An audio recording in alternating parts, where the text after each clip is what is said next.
Salut à tous, j'espère que vous allez bien. Aujourd'hui on va faire une petite pause d'actu, petite pause mercato. Je sais que c'est ce qui intéresse le plus de monde, mais on va parler un petit peu terrain, un petit peu football. Ça va changer un petit peu, ça va faire plaisir. On y va.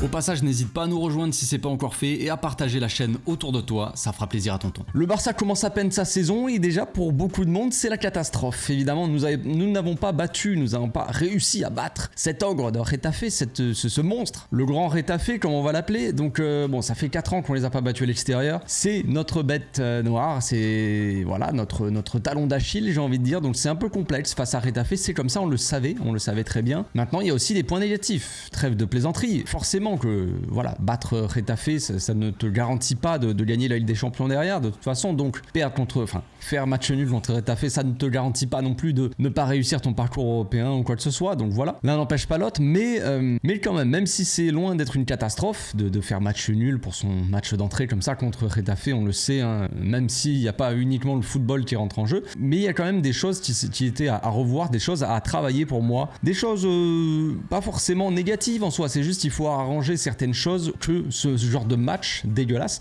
nous servent de leçon, de leçon aux coachs, au staff technique qui trouvent des solutions face à ces équipes-là qui nous posent clairement des problèmes. Les blocs bas, les bus, les gigabus, les double bus, les gares routières, tout ce que tu veux, ça nous pose problème depuis la nuit des temps. Et là encore plus. Comme je l'ai dit dans le débrief et dans le débrief à froid, on va dire le lendemain, il y a des choses qui ne sont pas allées. Il y a déjà tout simplement le système. Pour moi, le milieu à 4 n'était pas nécessaire dans ce genre de match. Le choix d'hommes aussi, on peut dire, c'est pas forcément le problème de jouer avec Gundogan, Pedri, ce ne sont pas des mauvais joueurs en soi, mais disons qu'ils étaient placés beaucoup trop haut par rapport à leur profil.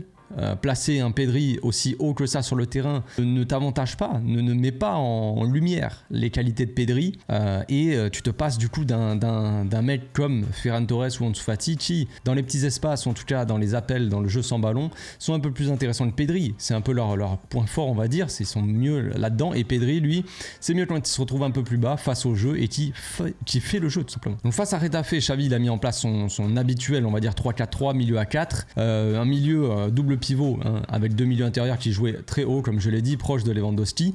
Ça n'a pas très bien fonctionné l'association avec Lewandowski, mais on va voir ça un petit peu plus tard. Donc j'ai pris une petite séquence que je vais analyser, j'en ai pris même deux séquences que j'ai analysées vite fait du match contre Getafe. Donc première séquence, ça va être assez clair pour moi. De base le double pivot est utilisé dans notre cas pour avoir plus de facilité à ressortir le ballon sous un pressing de l'équipe adverse. En l'occurrence Getafe ne pressait pas vraiment de fou non plus, de fou malade. Frenkie on le connaît, il a tendance à jouer très bas, à venir demander à redescendre vachement proche de ses défenseurs, quasiment en défense, hein, ça va être le cas ici. Et dans ce cas-là, ça ne sert pas à grand-chose. On voit bien que la défense de Getafe est à 6 hein, derrière, classique. Il reste 4 joueurs devant. Ils étaient en 6-3-1, on va dire à peu près. 3 milieux, un attaquant.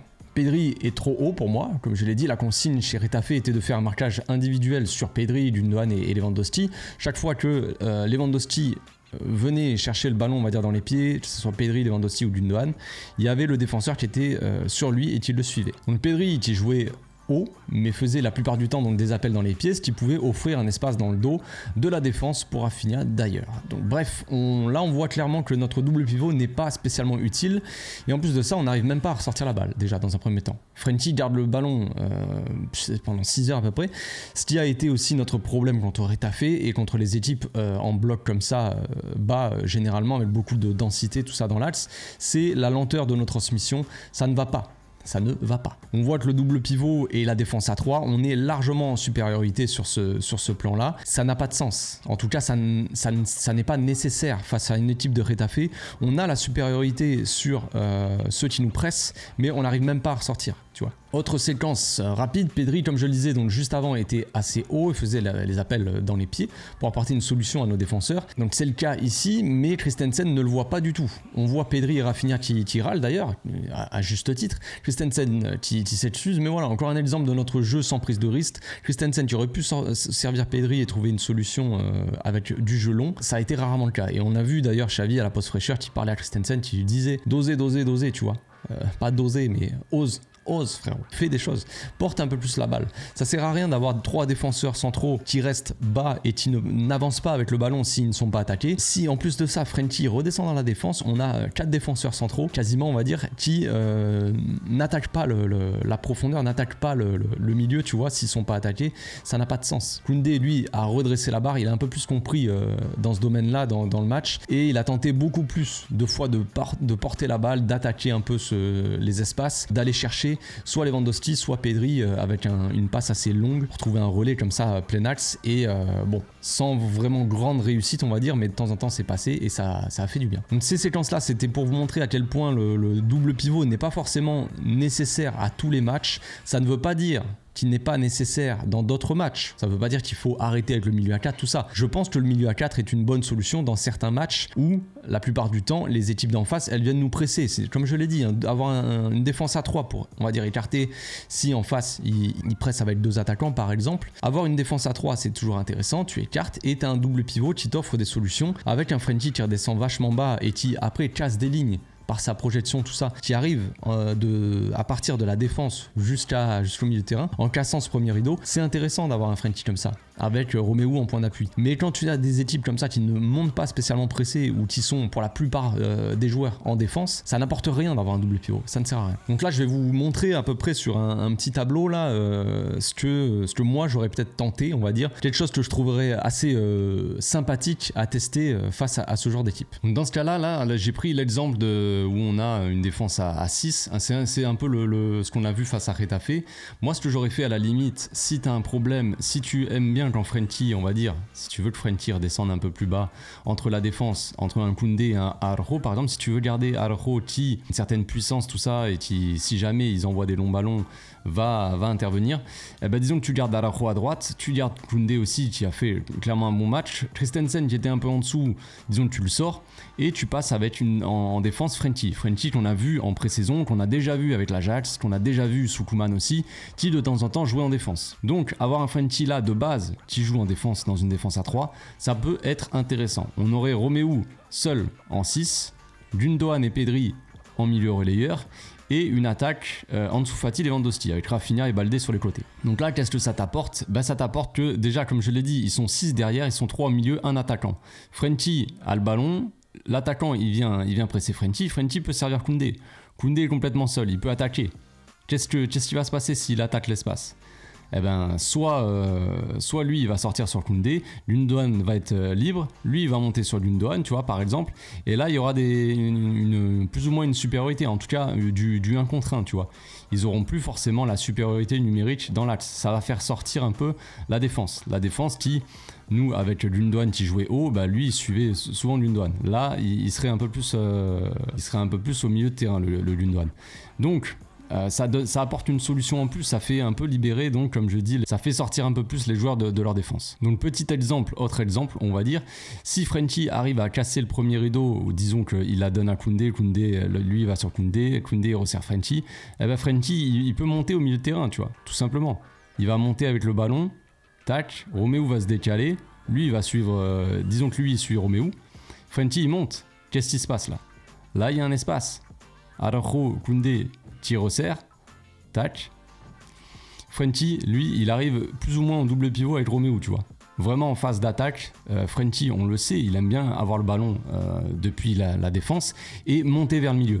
Donc dans ce cas-là, qu'est-ce qui se passe ? Gundogan et Pedri peuvent monter un peu plus haut, attirer, on va dire, ou laisser tout simplement de l'espace. Soit il laisse l'espace à Frenkie, Pedri s'écarte et lui, il est obligé d'écarter.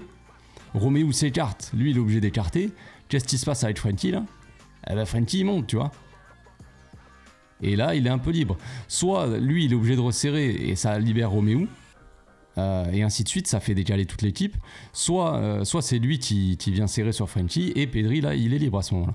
Pedri est libre, lui il monte et lui il part dans le dos, tu vois. Enfin bref, c'est des solutions comme ça, mais disons que c'est ce que j'aurais fait avec un Frenkie un peu plus, un Frenkie total, on va l'appeler comme ça, qui peut partir de la défense, qui peut jouer en défense sur le peu de fois où la défense elle est à contribution, on va dire.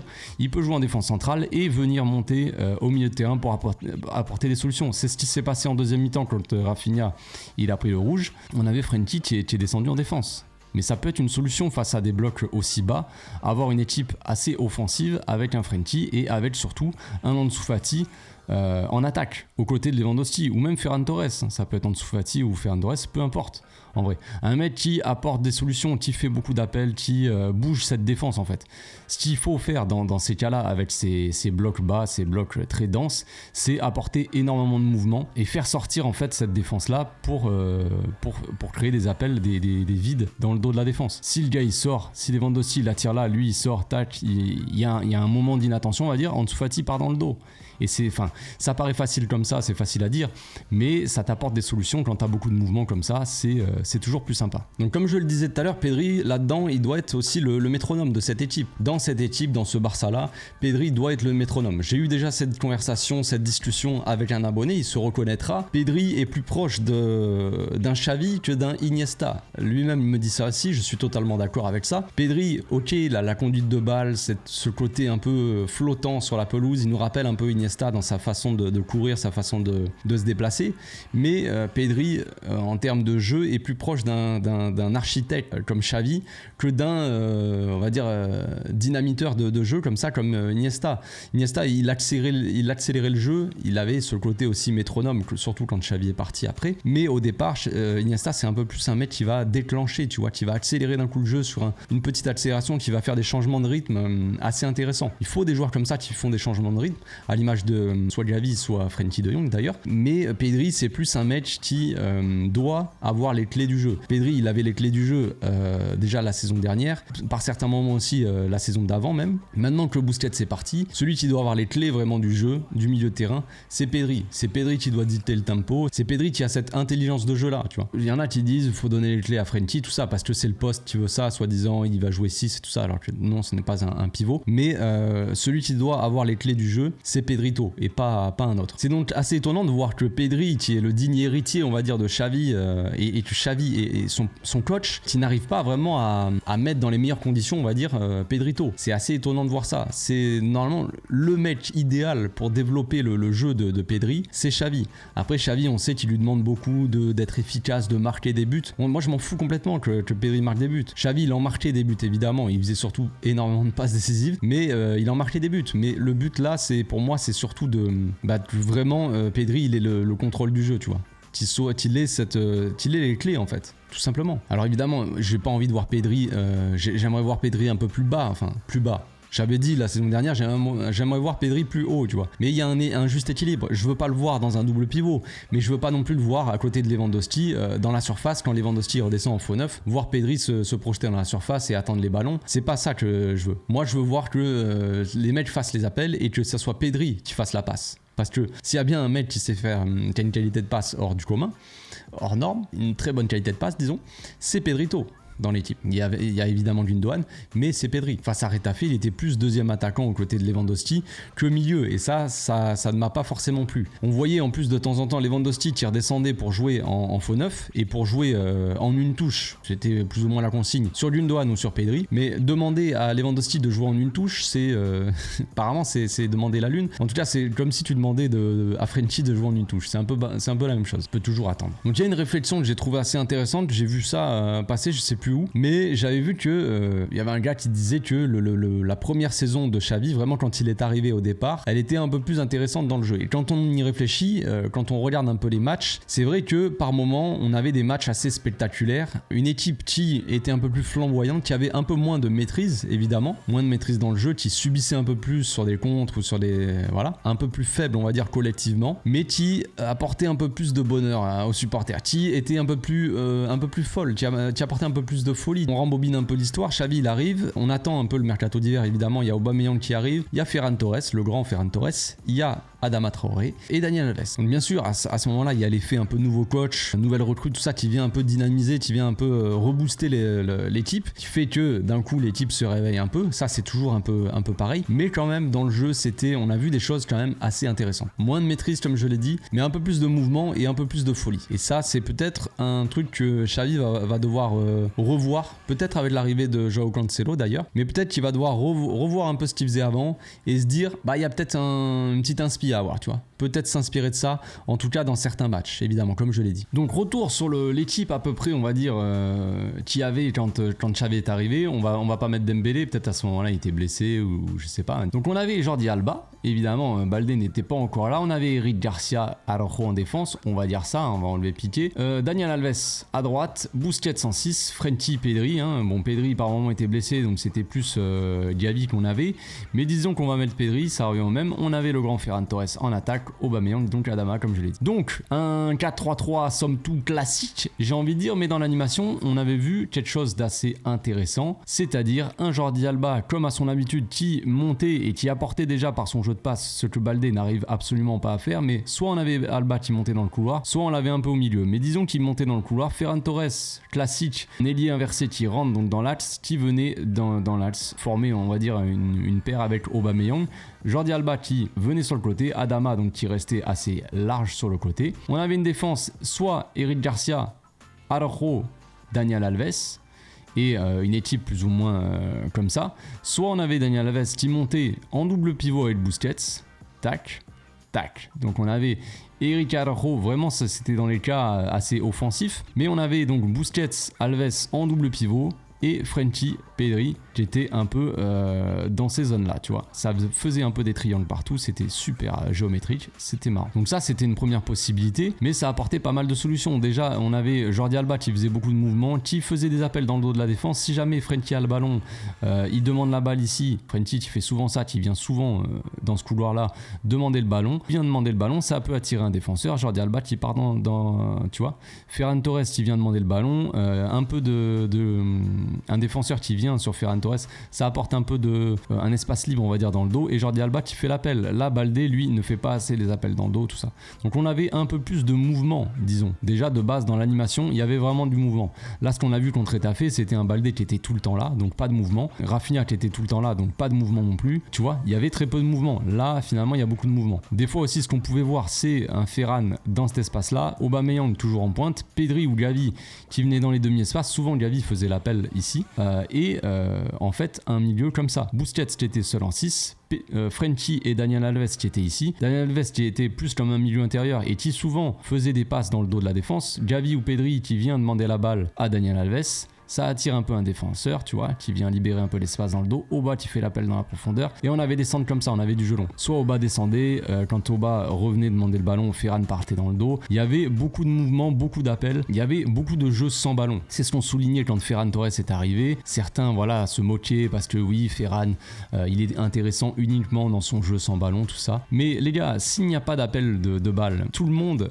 est intéressant balle au pied, mais attend, est statique comme ça. Qu'est-ce qui se passe? S'il n'y a aucun mouvement face à des blocs bas, des blocs vraiment très denses en défense, il n'y a rien qui se passe. S'il n'y a aucun appel, nada. Donc inintéressant à voir jouer. Donc pour conclure cette vidéo, je dirais que Xavi devrait s'inspirer de ce qu'il a déjà fait de toute façon, soit dans sa première saison, soit même la saison dernière. Selon qui joue en face, on doit arriver à un peu plus s'adapter. C'est ça c'est ça un peu le sujet de la vidéo de toute façon.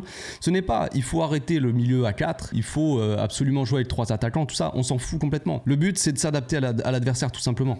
Il y en a qui vont te dire, j'ai déjà entendu ce message là, le Barça est une grande équipe, normalement on n'a pas à s'adapter à l'adversaire. Bien sûr que si, bien sûr que si, il faut tout le temps s'adapter à l'adversaire, tout simplement, pour avoir cette domination, pour chercher la solution, pour chercher la victoire tout simplement. C'est comme un jeu d'échecs, on doit s'adapter au coup de l'adversaire. Et c'est pareil, si les mecs en face ils jouent avec une défense à 5, ce sera pas pareil qu'une défense à 5 ou même à 6 avec un bloc bas qui va pas forcément venir te presser haut. Ça ne sert à rien de jouer de la même façon que contre une équipe qui va jouer par exemple en 4-3-3, qui va venir te presser devant ta surface. Ça ne sera pas la même chose. Faut pas jouer de la même façon pour arriver à battre les types d'en face. Tout simplement. Une équipe qui refuse le jeu comme Retafe, on l'a vu souvent, on a eu du mal. Il va falloir trouver des solutions contre cette équipe-là parce que la Liga est de toute façon en train de tomber dans la médiocrité, ce genre de match dégueulasse. Il y a de plus en plus d'équipes en Liga qui refusent de jouer aussi face au Barça, mais même face un peu aux grosses équipes, qui se disent il faut que j'aille chercher le nul et c'est tout. Voilà, on n'est pas dans un championnat ou contre des équipes qui cherchent à faire du spectacle, les gars. On est dans des équipes équipes qui sont à la rue financièrement, qui sont à deux doigts de la mort du football dans leur ville, tout ça, avec le fair play financier, avec tout ce qui se passe aussi, ça joue sur le jeu des équipes, les amis. Évidemment, on peut se dire dans un premier temps, bah non, je vois pas, oui, ils peuvent pas acheter de joueurs, alors du coup, c'est un peu plus compliqué pour eux. Mais c'est même pas ça. C'est peut-être que le gars, il a pas envie de descendre en deuxième division, tu vois, parce que financièrement, vaut mieux qu'il reste en première division pour survivre son club. Et pour ça, il va falloir racler les fonds de tiroir, jouer comme ça, en fait, pour essayer de gratter des points et rester en vie en Liga, tout simplement. Donc ça donne aussi des matchs un peu comme ça. Les équipes anglaises s'en foutent complètement, qu'elles descendent en division 2 ou pas, elles vont être encore plus blindées limite que le premier du championnat espagnol. Ils n'ont pas de problème financièrement, eux, de toute façon. Donc c'est des équipes qui se posent pas vraiment de questions et qui jouent. Il y a un peu plus de niveau, c'est un peu plus équilibré aussi. C'est ça le problème de la Liga, ça fait des années de toute façon. Il y a le Real, il y a le Barça, il y a l'Atlético Madrid aussi. Avant, il y avait Valence, Séville, tout ça, mais à cause du fair play financier, à cause de la façon dont c'est géré tout ça, ces équipes-là, elles n'existent même plus. Elles sont à deux doigts de descendre. Valence la saison dernière, regardez l'Espagnol de Barcelone, bon tant mieux pour eux, mais ils sont descendus en division 2. Séville aussi qui joue sa vie. On a des équipes comme ça, c'est pas normal de voir ça, évidemment. Et ça dérègle un peu aussi le niveau de jeu dans toute la Liga. Ça donne des équipes très fortes, on va dire, qui ont toujours cette puissance-là, et des équipes après, de l'autre côté, qui sont atroces et qui jouent leur vie à chaque match. Et qui dit joue sa vie dit avoir peur, tu vois. Si t'as peur, tu joues pas avec du spectacle, tu vois. Tu joues pas avec amour, avec beauté. Amour de l'aurait beauté, oui. Ça ne marche pas. Donc il va falloir trouver des solutions pour le staff, pour Xavi. Jouer contre des blocs bas comme ça, c'est aussi bien de revenir à un peu ce qu'on avait vu lors de la première saison, ou comme je l'ai dit, avoir une équipe un peu plus enthousiasmante, un peu plus de risques, Frenkie en défense, un peu plus d'attaquants, tu vois. C'est pas le problème de mettre des attaquants, c'est pas le problème de mettre des milieux, comme je l'ai dit. Le truc, c'est de trouver des solutions adaptées à l'adversaire et d'avoir des profils qui vont t'aider à trouver des solutions. Au lieu d'avoir des gars un peu trop statiques, si t'as des gars qui savent faire le jeu, il faut qu'ils jouent plus au cœur du jeu. Si t'as des gars qui doivent faire des appels dans tous les sens pour essayer de désorganiser cette défense-là, ce bloc, il faut les mettre en attaque, tout simplement. Voilà, j'espère que ma vidéo vous a plu. Cette vidéo un peu tactique, un peu tout ça, c'est un peu sympa. On parle un peu de terrain, un peu de football. Moi, c'est ce qui me plaît le plus, hein, plus que l'actu, je le sais bien. Donc j'espère que ça vous a fait plaisir vous aussi d'être là. On se retrouve ce soir du coup pour le débrief Manchester City contre Séville, Super Coupe d'Europe. D'ici là, portez-vous bien, passez une très bonne journée. Ciao.